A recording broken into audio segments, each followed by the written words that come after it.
I always feel like I'm too tall for the mic. Can you hear me? Okay.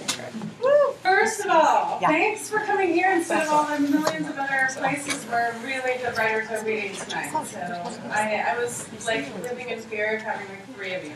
And one of you is my mom. Except that my mom can't hear this story. So The Stranger told those of you who read The Stranger today that I write about Mormons and sex. But really what I write about is Mormons and not heaven.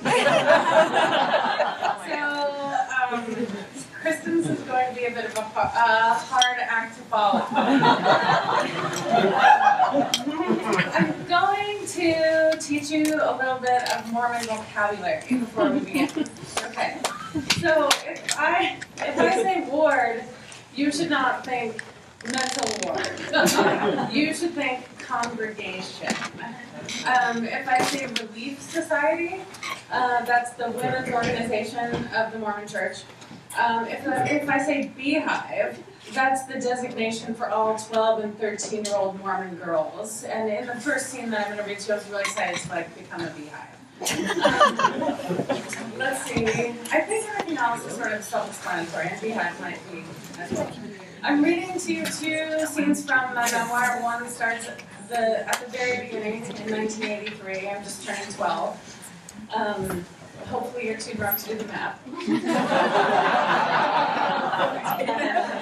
And the second part, I'll tell you about that when we get there. So. Age 12 is a turning point in the Mormon Church. For me, on that portentous birthday, the heavens opened, the angels sang, because the following Sunday I would enter the young women's program and would never again have to sit with the little kids in primary, be made to sing embarrassing songs, and be talked to as if I couldn't already read at a 9th grade level. I've been indignant about primary the entire year prior about still being categorized as a child by the hierarchies of my church. I was 5'8" and still growing, if only because my parents ignored their doctor's dead serious suggestion to give me growth-stunting drugs at each trip. Oh my God. I wore a bra, if only for training, so I was more than ready to become a beehive, the designation for every 12 and 13-year-old Mormon girl. My first Sunday in beehives, I sat in the small semicircle of folding chairs feeling fancy in a sea green Laura Ashley dress and my first pair of high heels, mauve leather pumps with clip-on bows, a feature that sealed the deal for me before I even tried them on and practiced walking the plush carpeted runway of brass plum shoes. I wore those heels with pride, though they made me even taller than my father. I wore lip gloss and mascara too for the first time that Sunday, but perhaps the most obvious marker of my status as a young woman was our Sunday school lesson that week, the first of many to come regarding the law of chastity. Sister Jepson, our teacher, stood confidently in a small classroom adjacent to the chapel. She was pale-skinned and dark-haired, thinner and younger than our mothers. All 7 of us beehives wanted to grow up and look exactly like her. She had 6 children, which was hard to believe given her figure. The first was born when Sister Jepson was 19, only 7 years older than I am now, I remember thinking. Today is the day you should decide, she said, looking each of us straight in the eye. Make up your minds right now how far you'll let boys go. Then, when the moment comes, you'll never be unsure of what to do. We watched rapt as she turned to the chalkboard and drew a line graph labeling from left to right. Kissing, necking and petting, petting, and intercourse. Nouns that seemed old-fashioned and excruciating. Then she abruptly changed the subject, or so it seemed. She told us how much her husband loved her hair.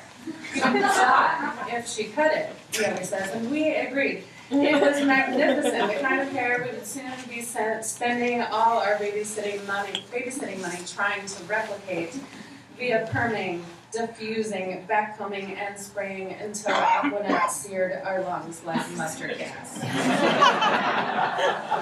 Sister Jepson segued into the special bond a physical relationship creates. She assured us there is no more wonderful expression of love between a husband and wife. Some people think it's okay to have sex before marriage as long as you love the person, she said, but what's wrong with that line of thinking? Mindy Harris, a girl wildly obsessed with Duran Duran, was the first to speak up. Well, what if you fall in love with lots of people before you get married? Exactly, said. And in another unexpected turn, asked us to raise our hand if we loved mashed potatoes. Our arms got up. Our mouths began to water in a collective Pavlovian response triggered by a fantasy of Sunday dinner. We envisioned the ham, pot roast, or spaghetti that would appear steaming from our kitchens after this, the third and final hour of church. Whoa. Sister Jepson combed her fingers through her curls until she caught several loose strands. She held them out and asked which of us would eat a plate of mashed potatoes if they were laced with her jet black hair. We grinned and discussed. Mindy Harris pretended to gag.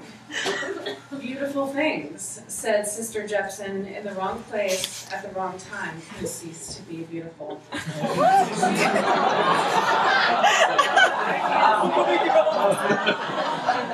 And the most beautiful thing about you is your virtue. I want you to make a promise to God right now. How much will you give away before your wedding night, knowing you can never get back what innocence you've lost? She indicated to the chalk line clearly labeled, illustrating the slippery slope to sin and the threat of eternal damnation, God's punishment. And in the silence that followed, I promised to maintain a personal standard corresponding to the church's standard. I'd be married given 6 to 10 more years. Anyone can wait that long. And besides, I remember thinking, is it just me, or does sex seem kind of gross anyway? I mean, he pees from there.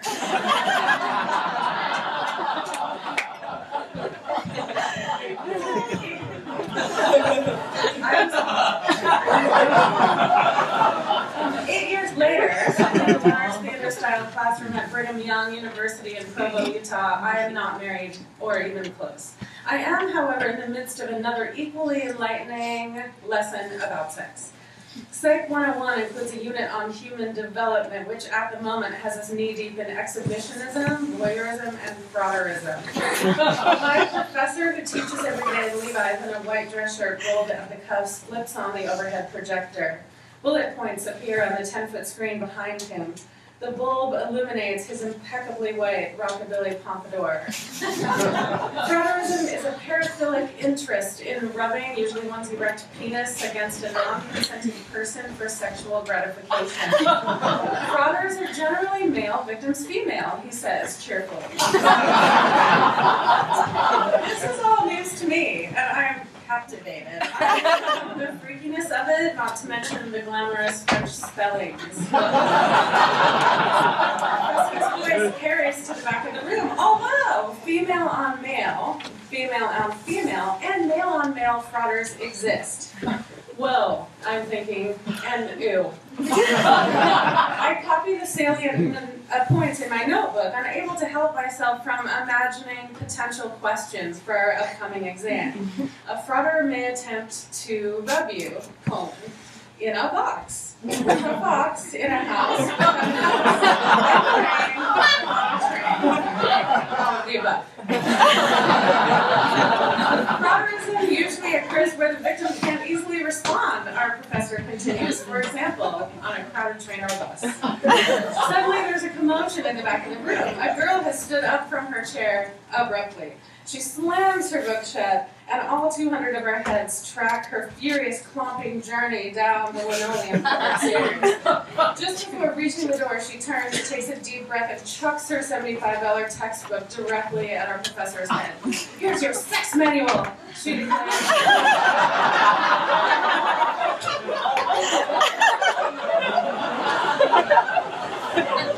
She declares righteously before flouncing out of the room.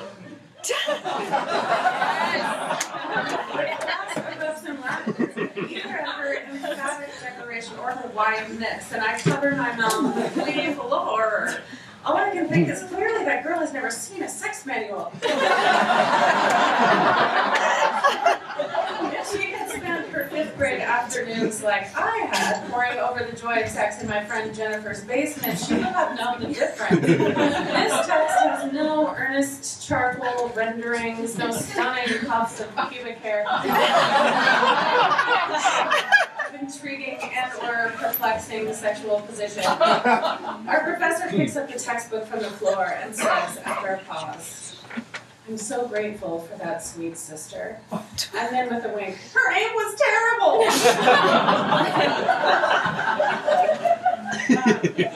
So now you know how my book begins. I'm going to skip ahead like 21 years. No, wait, from the beginning it's 21. I don't know. Okay. I'm clearly not Mormon anymore. This is for...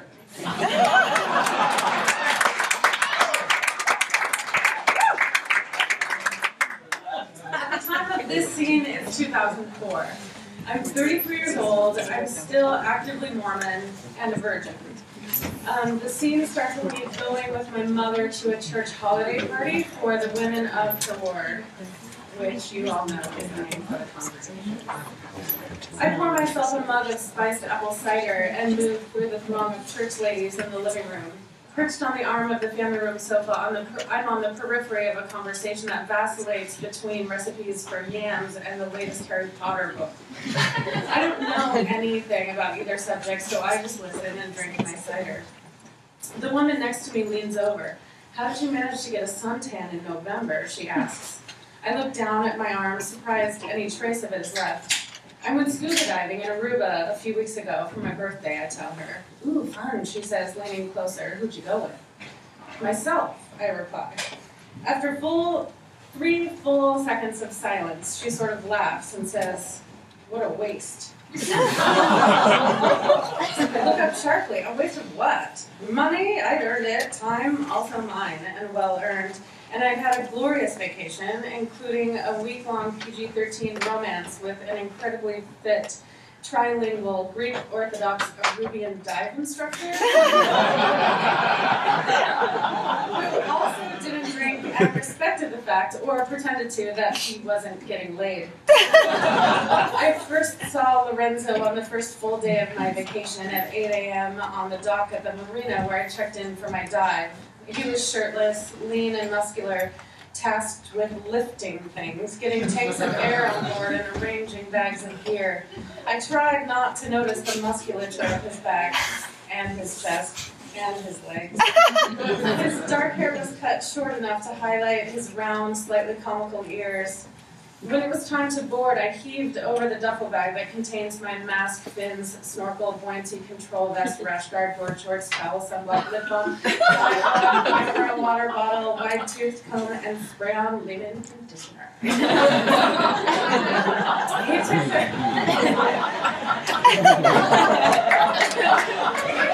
took the bag in one hand and held out his other to guide me over the gap between the dock and the boat. "Watch your head," he warned right before I smashed my skull against the metal bar so hard it rang like a bell. Everyone aboard, crew and passengers alike, stopped mid-sentence, waiting to see if I'd bleed or fall down. Lorenzo came to check on me when the boat was anchored at the dive site, when everyone on board was squirming into wetsuits, balancing against the slight rocking of the boat. "Your head, it's okay," he asked, smiling. "I would be sad to lose you at 75 feet. "I'm fine," I assured him, handing back the ice pack that had long since turned to warm blue liquid. "Let me see," he said, scrutinizing the lump above my temple. "I was thinking maybe you have a disease." "Excuse me?" "Something terribly wrong to make your skin so pale, and to make you not see so well."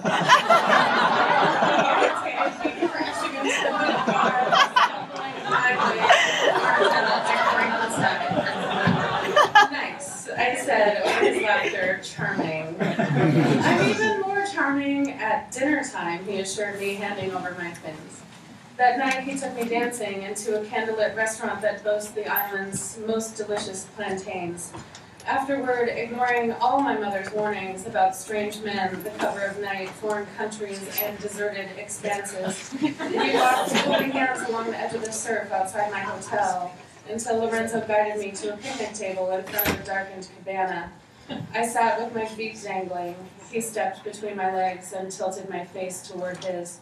He kissed me until I felt dizzy, half hypnotized by his breath and body, the waves rolling to shore, and the breeze in the palm trees nearby. I only had to wonder momentarily what he was doing with his hand in the waistband of his pants. I didn't even have time to say, "Is that a gun in your pocket?" But he pulled out a gun.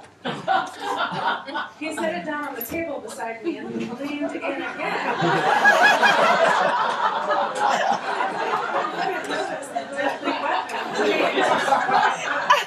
As if my mouth had not gone dry, a full surge had not gone running through my body. So this is the part where I get raped and killed. I was pulling away, feeling a rush of disbelief more than fear. That's what's happening. "No," he said loudly, and softer. "No, Carino." He moved his stray hair from my face. "I'm a police officer. The island is small. I carry my gun." "No," I corrected him as if he were deaf or stupid. "You work on a dive boat."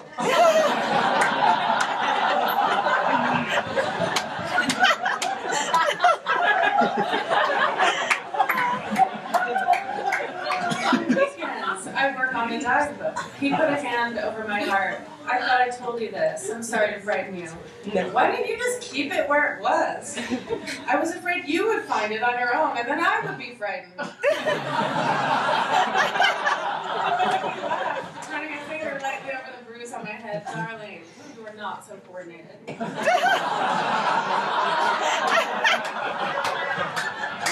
I smiled grudgingly, and he leaned in to kiss me again, to pick up where we left off. I let him.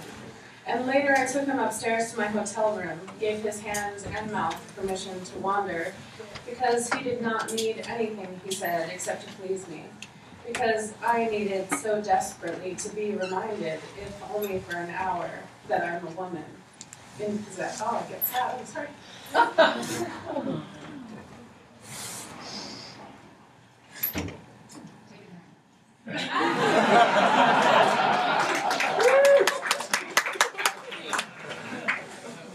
Sorry, that's embarrassing. I needed so desperately to be reminded, if only for an hour, that I'm a woman in possession of a woman's body.